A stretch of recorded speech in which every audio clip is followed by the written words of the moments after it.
Hello dear learners, welcome back to with Shiksha. Welcome to another video जहाँ पर हम environment के कुछ इंपॉर्टेंट एमसीक्यूज डिस्कस करेंगे which could be very important for your upcoming ADRE examination. So without any further delay let us begin. आज के जो first question है that is weather occurs in which part of the earth. कौन से sphere of atmosphere में weather जो है वो अकर होता है। Option A troposphere, option B mesosphere, option C ionosphere या फिर ऑप्शन डी थर्मोस्फेयर। तो अगर आप लोगों ने बेसिक ज्योग्राफी का अंडरस्टैंडिंग होगा, बेसिक एनवायरनमेंट का अंडरस्टैंडिंग होगा, तो उसको पता होगा आपको कि जो all the activities happens in the all the humanly activities happens in the troposphere। चाहे आपका वो फ्लाइट उड़ना हो, हॉट एयर बलून उड़ना हो, इंसान का रहना हो, माइक्रो ऑर्गेनिज्म का रहना हो, anything and everything happens in the troposphere. ठीक है, तो ट्रोपोस्फेयर में जो है आपका यहाँ पर आपका वेदर जो है यहाँ पर अकर होता है। बारिश होना, साइक्लोन बनना, अर्थक्वेक आना, सब कुछ ट्रोपोस्फेयर में अकर होता है। तो troposphere is the correct answer. Next question is the study of interactions between living and non living organism. ठीक है, द स्टडी ऑफ इंटरैक्शन, जब नॉन लिविंग और लिविंग ऑर्गेनिज्म जब दोनों एक साथ इंटरैक्ट करते हैं उसकी स्टडी को हम क्या कहते हैं? इकोसिस्टम, इकोलॉजी, फाइटोजियोग्राफी या फिर फाइटोसोशियोलॉजी। तो इसका जो सही आंसर है that is option number B, ecology is the correct answer. Ecology is the study between living and non living organism. तो इसका करेक्ट आंसर क्या है? इकोलॉजी है। तो इकोलॉजी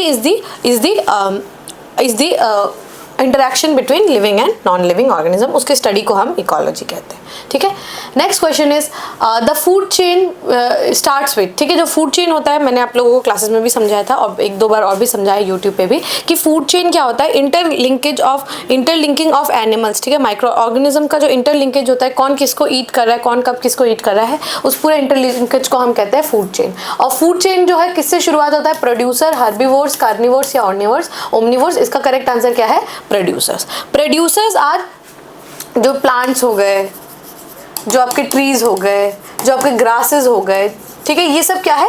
प्रोड्यूसर्स है, अपना खाना खुद प्रोड्यूस करते हैं by the process of photosynthesis. ठीक है, तो दीज आर प्रोड्यूसर्स। तो प्रोड्यूसर्स जो फूड चेन जो है हमारा प्रोड्यूसर से शुरू होता है। ठीक है, फूड वेब क्या होता है? ठीक है, food web consist of A interlocking of food chains, producer, consumers and decomposers, portion of food chain या फिर a set of similar consumers. तो फूड चेन क्या होता है? जब इंटरलिंकेज हो जाए किसी फूड चेन में, जब फूड चेन में इंटरलिंकेज हो जाए उसको हम क्या कहते हैं? एक फूड वेब कहते हैं। ठीक है, तो फूड वेब क्या है? इंटरलिंकेज ऑफ फूड चेन है। ठीक है, interlinkage of food chain is a food web. जैसे कि ये let's say this is grass. ठीक है, यहाँ फर्स्ट लेवल पे let's say this is grass.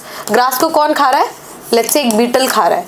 ठीक है, बीटल को कौन खा रहा है? लेट्स से एक फ्रॉग खा रहा है। ठीक है, फ्रॉग को कौन खा रहा है? एक स्नेक खा रहा है। ये क्या हो गया? This is a food chain. ठीक है, this is a food chain. जब एक चेन हो उसको हम फूड चेन कहते हैं। लेकिन इस ग्रास को कौन खा सकता है? बटरफ्लाई खा सकती है। ठीक है, बटरफ्लाई को कौन खा सकता है? ड्रैगन फ्लाई खा सकता है। ड्रैगन फ्लाई खा सकता है। ठीक है, तो बटरफ्लाई हो गई, ड्रैगन फ्लाई हो गया।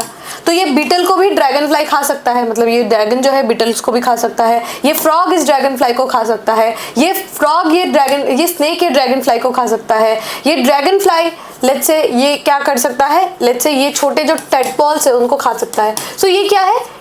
ये आपको लिंकेज, ये स्नेक ये टेडपोल्स को खा सकता है। तो ये क्या है? आपको देखने को मिलेगा कि इंटरलिंकेज है। किसका? फूड चेन का इंटरलिंकेज है। दिस इज व्हाट दिस, ये जो मैंने आपको एग्जांपल दिया अभी this is your food web. ठीक है, जब इंटरलिंक हो फूड चेन में that is called food web. तो interlocking of food chains is your correct answer. ठीक है, नेक्स्ट क्वेश्चन, एक सेकेंड।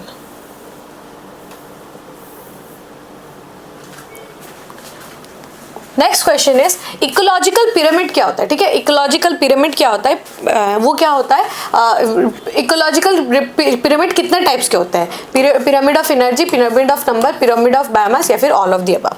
तो इसका करेक्ट आंसर क्या है? All of the above. ठीक है, ये तीनों टाइप के पिरामिड्स हम बना सकते हैं। पिरामिड क्या है? ये मतलब एक ग्राफिकल रिप्रेजेंटेशन होता है कि किस लेवल पे कितना है। ठीक है, ट्रॉफिक लेवल अगर आप लोगों ने पता हो, हर एक माइक्रो ऑर्गेनिज्म या फिर ऑर्गेनिज्म एक ट्रॉफिक लेवल उनका असाइन रहता है। ठीक है, कौन कब किसको खाएगा वो ट्रॉफिक लेवल असाइंड होता है। ठीक है, तो पिरामिड जो है ग्राफिकल रिप्रेजेंटेशन है। हम देखते हैं कि क्या एक इकोसिस्टम, एक जैसे फॉरेस्ट इकोसिस्टम है, ये फॉरेस्ट इकोसिस्टम में क्या ज्यादा नंबर पे है? ठीक है, लेट्स से ये ग्रास यहाँ पे ज्यादा नंबर पे है, फिर उसके बाद जो है इंसेक्ट्स उससे कम है, उसके बाद क्या है इसमें बर्ड्स है, फिर क्या है, स्नेक्स है। तो यहाँ पर हमें क्या देखने को मिला कि जो ग्रास का नंबर है, क्वांटिटी है वो ज्यादा है, स्नेक का क्वांटिटी कम है, तो ये क्या होगा, पिरामिड ऑफ नंबर। ठीक है, तो इस टाइप से बायोमास का भी पिरामिड होता है, पिरामिड ऑफ एनर्जी भी होता है। ठीक है, तो ये 3 टाइप के पिरामिड, ये तीनों क्या रिप्रेजेंट करते हैं, इकोलॉजिकल पिरामिड को। ठीक है, इकोलॉजिकल पिरामिड कितने टाइप के हो सकते हैं, एनर्जी का हो सकता है, नंबर का हो सकता है, बायोमास का हो सकता है। तो इसका करेक्ट आंसर क्या होगा, option number D, all of the above. तो इसका करेक्ट आंसर है ecological pyramid refers to all 3 of this. ठीक है,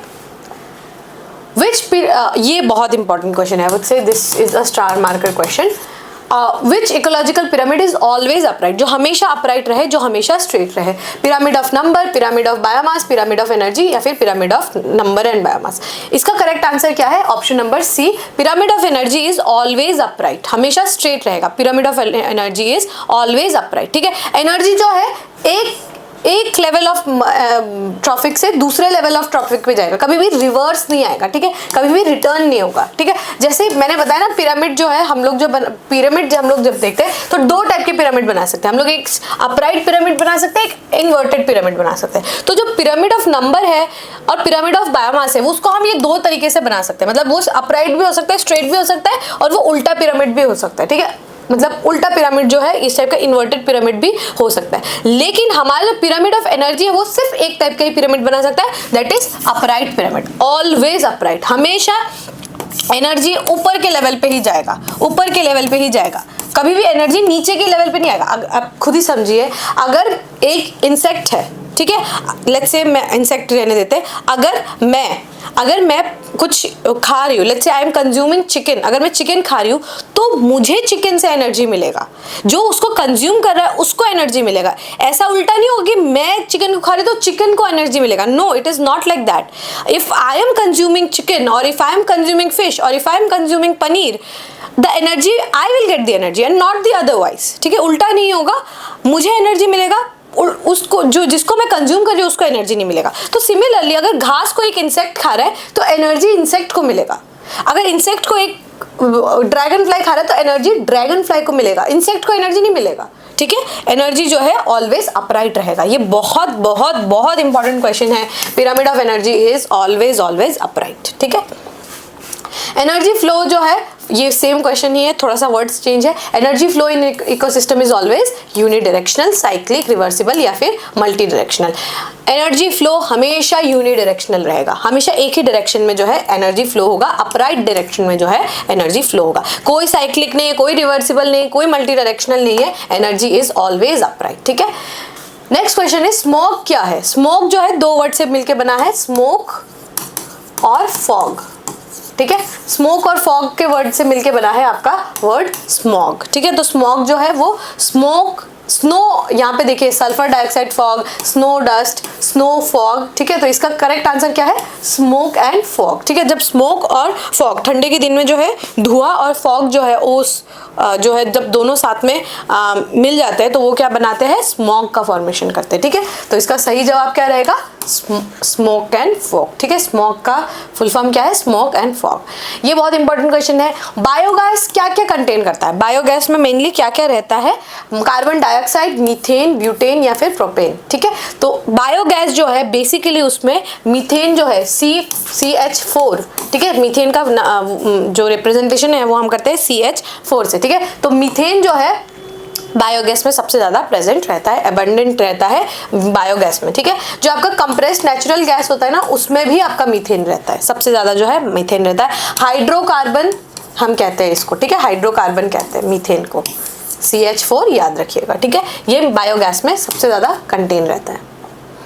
greenhouse effect is linked to, ठीक है, वैसे ग्रीन हाउस इफेक्ट यहाँ पे क्वेश्चन पूछने की कोशिश कर रहा है कि ग्रीन हाउस इफेक्ट का सबसे ज्यादा ग्रीन हाउस इफेक्ट करने वाला कौन सा गैस है। ये question I will give you as a homework. ठीक है, ये क्वेश्चन को आप होमवर्क के रूप में मुझे बताएंगे, इसका करेक्ट आंसर मुझे होमवर्क के रूप में बताएंगे। ठीक है, मुझे आप कमेंट सेक्शन में बताएंगे। Everybody who is watching this video, exam बहुत पास है, try to answer as many questions as possible. ठीक है, आप जितना क्वेश्चन सॉल्व करेंगे उतना ज़्यादा आप कॉन्फिडेंट फील करेंगे कि येस ये टॉपिक मैंने पढ़ा हुआ है, ये क्वेश्चन मुझसे सॉल्व हो पा रहा है। ठीक है, तो ट्राई करिए कि as many as questions you guys try to solve as many as question in this point of time, ठीक है। तो अब देखिए कावेरी वाटर डिस्प्यूट जो है ये कौन से दो स्टेट्स के बीच में है या दो कंट्रीज के बीच में, ठीक है।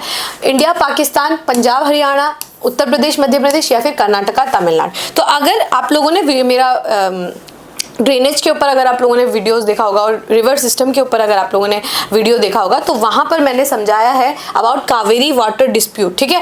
तो कावेरी वाटर जो है अगर आप यहाँ पे डायरेक्टली एलिमिनेशन भी लगा सकते हैं, इंडिया और पाकिस्तान में जाने वाली नदी का नाम इंडस है, तो ये तो बिल्कुल नहीं होगा। पंजाब और हरियाणा में जो है वो आपके ब्यास और सतलुज नदी बहती है, ब्यास और सतलुज नदी किसकी ट्रिब्यूटरी है, इंडस की है, तो ये भी बिल्कुल कट हो गया।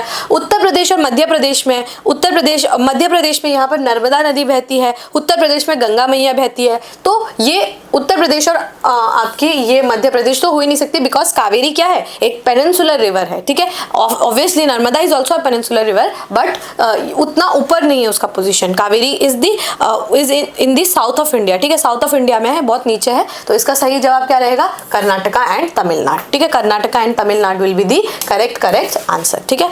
तो ये डिस्प्यूट अभी बहुत ज्यादा चल रहा है, इसीलिए मैं इसको भी स्टार मार्क क्वेश्चन में रखती हूँ। कावेरी रिवर डिस्प्यूट जो है कर्नाटका और तमिलनाडु के बीच में है, ठीक है।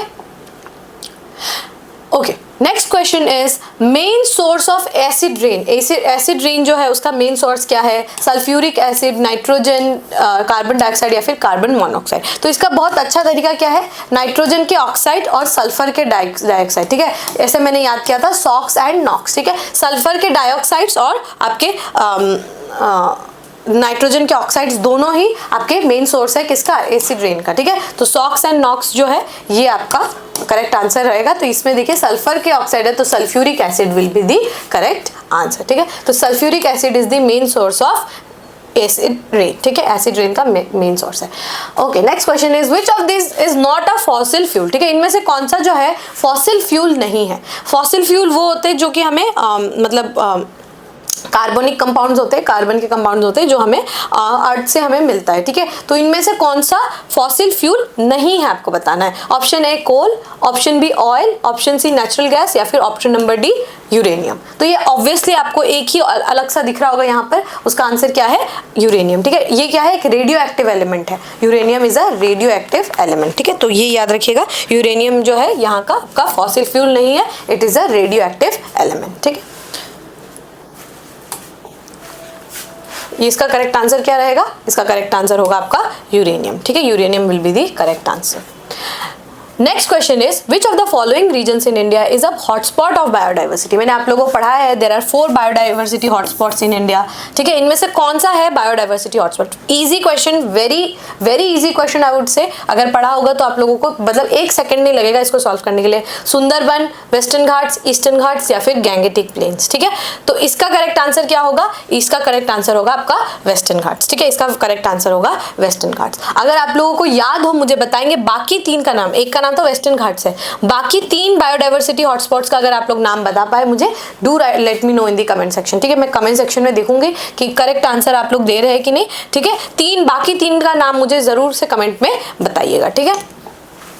नेक्स्ट क्वेश्चन इज, देखिए western Ghats is the correct answer. Next question is green revolution in India. बहुत इंपॉर्टेंट क्वेश्चन है, I would say this is a very important question. Green revolution in India was initiated by MS Swaminathan ji, Sunderlal Bahuguna ji, Verghese Kurien ji या फिर मेधा पटकर जी, ठीक है।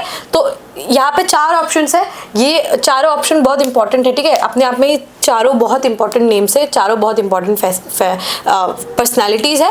Option number A MS Swaminathan, option number B Sunderlal Bahuguna, option number C Verghese Kurien या फिर option number D Medha Patkar, ठीक है। तो इसका करेक्ट आंसर क्या है, option number A MS Swaminathan ji. MS Swaminathan ji जो है he is the father of green revolution of India in India. And मुझे बताएंगे दूसरा एक क्वेश्चन और है, green revolution in the world, ठीक है, वर्ल्ड के कौन है ये बताएंगे। एंड मेधा पटकर जी जो है कौन से रेवोल्यूशन से या फिर कौन से मूवमेंट से एसोसिएटेड है, ये 2 क्वेश्चन का मुझे आंसर देंगे।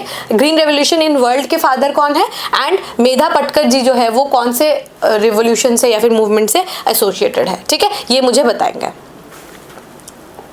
Next question is Chipko movement was started by. Chipko movement बहुत इंपॉर्टेंट एक मूवमेंट है। चिपको मूवमेंट से कौन एसोसिएटेड है? Option number A angler, option number B Sunderlal Bahuguna, option number C Medha Patkar, या फिर option number D none of this. ठीक है, तो इसका करेक्ट आंसर क्या है? Option number B Sunderlal Bahuguna ji. ठीक है, चिपको मूवमेंट में उत्तराखंड की विमेन जो है पेड़ों से चिपक गई थी, तो वो चिपको मूवमेंट जो है उन्होंने फिर पेड़ नहीं काट पाए थे, तो that was a very big representation, ठीक है, फॉर सेविंग द इन्वायरमेंट। एक चिपको मूवमेंट है, बिश्नोई कम्युनिटी ने बहुत बार ऐसे किया है कि पेड़ों से वो जो है हक करके पेड़ों को पकड़ के जो है उन्होंने पेड़ को काटने से रोका है। ठीक है, तो Chipko movement and then Bishnoi community का भी जो मूवमेंट था वो भी बहुत ज़्यादा इंपॉर्टेंट यहाँ पर होता है। ठीक है, तो Sundarlal Bahuguna is the correct answer. ठीक है, next question is the largest brackish water lake situated in Asia is in Odisha. Odisha में है, पहला आपको यहाँ पे हिंट मिल गया होगा विच इज द लेक। ठीक है, तो Chilika lake, Vembanad lake, Wular lake, दल लेक। ठीक है, अभी आप लोग यहाँ से इजीली सॉल्व कर पाएंगे। मुझे बताएंगे ऑप्शन में वेम्बनाड लेक ये कौन से स्टेट में है, ये आप लोग मुझे बताएंगे।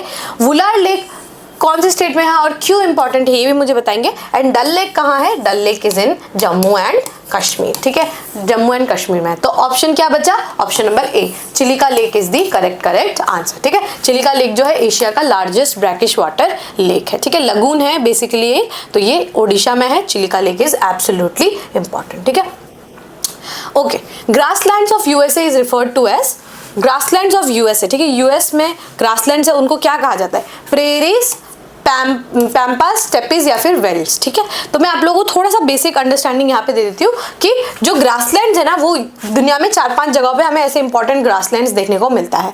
पहला है, अगर आप नॉर्थ अमेरिका में देखें, if I draw North America like this, if I draw South America like this. ठीक है, फिर यहाँ पर if I draw the African continent, यहाँ if I draw the Oceania. ठीक है, ओशेनिया को ड्रॉ करते हैं एंड यहाँ पर हम ड्रॉ करते हैं एशिया।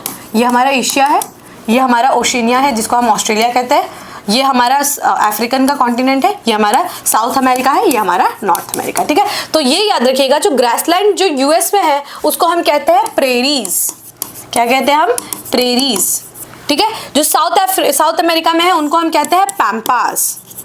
ठीक है, पैम्पास ग्रासलैंड। जो अफ्रीका है यहाँ पर पाया जाता है, बिल्कुल बहुत छोटे से एरिया, उसको हम कहते हैं वेल्ड्स। ठीक है, वेल्ड्स जो है यहाँ पे वेल्ड्स लिखा है, ये वेल्ड्स है। ठीक है, ऑस्ट्रेलिया और न्यूजीलैंड के पास यहाँ पे पाया जाता है, इसको हम कहते हैं downs. Australian downs, New Zealand downs. And Asia में जो रशिया के आसपास, मंगोलिया के आसपास पाया जाता है उसको हम कहते हैं स्टेपीज। ठीक है, तो ये 5 याद रखिएगा। प्रेरीज इन नॉर्थ अमेरिका, पैम्पास इन साउथ अमेरिका, अफ्रीकन कॉन्टिनेंट में वेल्ड्स, ऑस्ट्रेलिया में डाउन्स और एशिया में स्टेपीज। ठीक है, स्टेपीज हम इसको कहते हैं।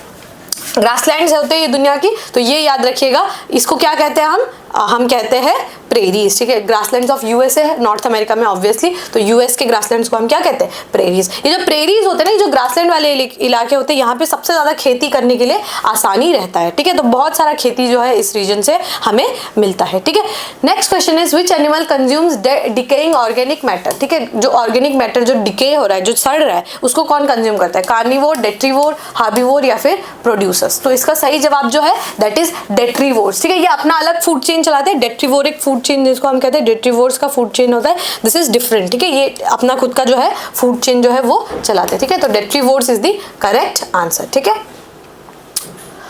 जैसे इसमें जैसे कि अर्थवर्म आ गया, आपका बीटल्स आ गया, इसमें एंट्स आ जाते हैं। ठीक है, तो डेट्रीवोर्स जो है ये लोग कंज्यूम करते हैं डिकेइंग ऑर्गेनिक मैटर्स को। ठीक है, next question is which one is the nature's cleaner. Nature के साफ सफाई करने वाले क्लीनर्स कौन होते हैं? Consumers, producers, decomposers and scavengers, symbionts. ठीक है, तो ये आप लोगों को पता ही चल गया होगा कि डिकेइंग मैटर्स को खा रहे हैं, मतलब गंदगी को साफ कर रहे हैं, राइट? सड़े हुए चीजों को खा रहे हैं तो गंदगी को साफ करे, क्लीनर्स हो गए। तो इसका आंसर क्या होगा? Decomposers and scavengers. स्कैवेंजर्स जैसे वल्चर हो गया, वल्चर्स हो गए जिनको हम गिद्ध कहते हैं, या फिर क्राउज हो गए, ठीक है, रेवंस हो गए, जो कौवा होता है, या रेवंस हो गए, ये सब क्या है? स्कैवेंजर्स है, स्कैवेंजिंग एनिमल्स है। मतलब अगर वहां देखेंगे ये कैरकस है या फिर कोई डेड बॉडी है, वहां जाके कंज्यूम करना शुरू करेंगे। क्राउज जो है, क्रोज जो कौवा होता है, वो जाके वो डेड बॉडीज को कंज्यूम करने लगता है, तो वो क्या है? नेचर्स क्लीनर है। वल्चर्स जो है नेचर्स क्लीनर्स है। ठीक है, डिकम्पोजर्स जो होते हैं वो नेचर्स के क्लीनर्स होते हैं। ठीक है, तो इसीलिए इनको हम कहते हैं नेचर्स क्लीनर। ठीक है, तो इसका आंसर क्या होगा? Decomposers and scavengers will be the correct answer. ठीक है, Next question is lotic ecosystem refers to. So there are two types of ecosystem. One is lotic ecosystem, one is lentic ecosystem. Lotic ecosystem क्या होता है? Lotic ecosystem में जब नदी flow कर रही है या फिर पानी जब वो फ्लो कर रहा है उस टाइप के इकोसिस्टम को हम कहते हैं लॉटिक इकोसिस्टम. जैसे फिश में रिवर्स में फिशेज होती है, बहुत टाइप के ऐसे छोटे छोटे ग्रासेस होते हैं, फाइटोप्लैंक्टन्स होते हैं जो कि फ्लोइंग रिवर में रहते हैं. उस टाइप के इकोसिस्टम को हम कहते हैं lotic ecosystem. लेंटिक is just opposite of that. ठीक है, लेंटिक ecosystem is just opposite of lotic ecosystem.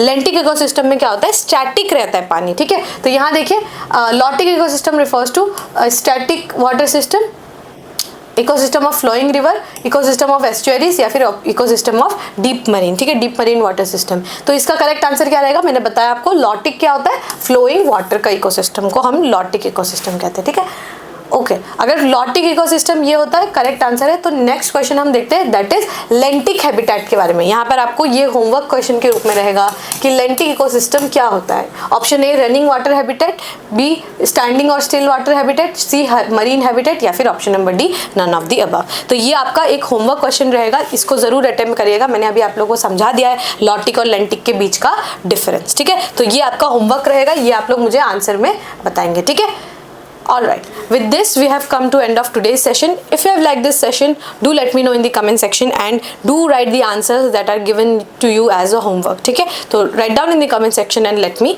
know. We will meet in the next session. Till then, study hard. Exam is very near. Study hard. Give it your best and thank you.